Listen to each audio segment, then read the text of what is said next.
दद्यात्तयानुपवनो द्रविणाम्बुधाराम् अस्मिन् न किञ्चन विहङ्गशिशौ विषण्णे दद्यात्तयानुपवनो द्रविणाम्बुधाराम् अस्मिन् न किञ्चन विहङ्गशिशौ विषण्णे दुष्कर्म धर्ममपनीय चिराय दूरम् नारायण प्रणयिनी नयनामुवाहः தத்யாத்யானுபவனோ. விளக்கம்.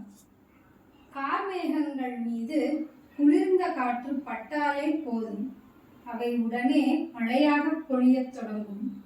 அதுபோல பாவங்களாலும் வினையின் பயனாக விளைந்த துன்பங்களாலும் தவிக்கும் எங்கள் மீது அன்னையே உன் கருணை மழை சற்று பொழிந்தாலே போதும், துன்பங்கள் நீங்கி இன்பம் பெறுவோம். அதனால் உன் கருணை மழையால் எங்கள் வறுமையை நீக்கி அருள்வாய் தாயே. ஜெய ஜெய சங்கர, ஹர ஹர சங்கர.